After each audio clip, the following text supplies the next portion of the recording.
Have you ever wondered what games you should keep or you should lose? Find out here at Purge Reviews. Mess Machine is an interesting game, although I have to admit, it feels more like an activity or a puzzle, if you will. So the players are collectively trying to get a puzzle into frame. It'll be all mixed up, and everybody has a button. The button doesn't do anything, it just moves things around.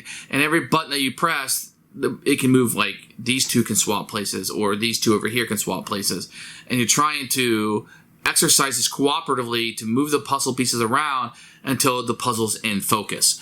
And it's fun. It's an activity, I guess. It's a game, but and sometimes you can move things around. It just isn't going to work out. So you try to get as close as you can to it, and you score points based on that. But I feel like it's something you might want to do for fun. I might get some flack for this, but I feel like it's a better app than it would be a board game. I think maybe that's why I didn't hit off. It's interesting. It's fun. It's fine. I'd probably play this with kids more.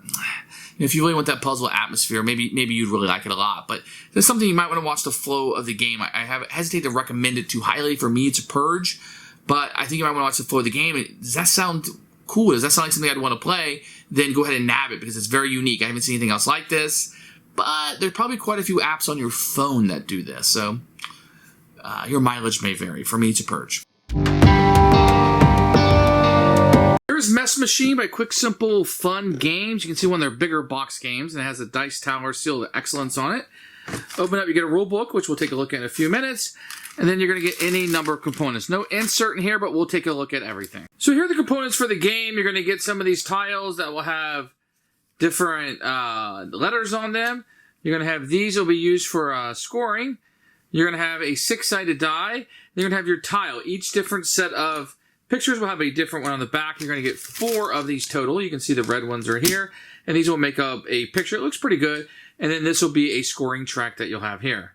And the components are fairly good. And some of these are just generic with letters on them. The pictures are nice. I wish there would have been more of these in here. There's not.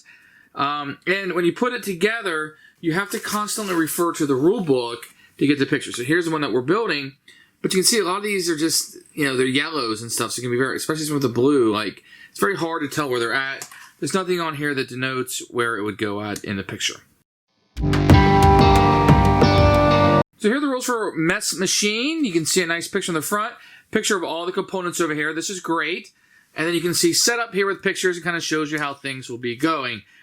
The buttons that you'll be pressing will have explanations over here, which is nice, and kind of how you go through that with an example in full color. And then the game ends, some modifications if you want the game to be easy, medium, hard, strategy tips, and variants. There's a full cooperative mode in here, which I prefer. And consecutive on the back will have the pictures. You'll be referring to this over and over, so keep this out on the table. So I'm attempting to get everything in frame here. This will be your pictures that will be up with a 4x4 grid over here. And you'll have your actions that you can take here. On your turn, you're going to take one of these actions, either A, B, C, or D. And when you do, you're going to take whatever one. Say I take a C. I'll take this and put it in front of me for end of game scoring. You have a stack of these on here. There are plenty of those in the box. So when you take an action, you can do what it says here. So for the A, I can either switch the first and the third one or the second and the fourth one in any of the rows. B allows you to switch these two or these two in any of the rows. C allows you to switch these two or these two in any of the rows. Or D allows you to do these two or these two in any of the rows. So let's say I took a C, I would take this, put it in front of me, and I could swap any column. Maybe I'd swap this one with this one. So what was here will move up, etc. What we're trying to do is we're trying to get the pieces in. So this is the puzzle that we're doing.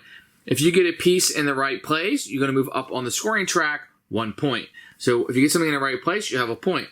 At the beginning of the game, you will have given one of these tokens. This will tell you that I'm trying to score A, and this will be secret from everybody else.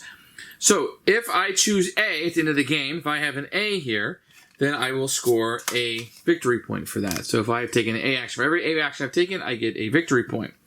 Now, if somebody else had taken an A action, I will get 2 victory points. So it always behooves me to leave those out until maybe somebody else will do it. I can score more points unless I really need it in order to get something in the row that it's going to be in. The game can end in one of 2 ways. Either the picture is completely done, or we all agree it can't be done with what actions are left. You're going to have a finite number of these, so once the C's are gone, nobody else can take a C action. And that's how you play Mess Machine.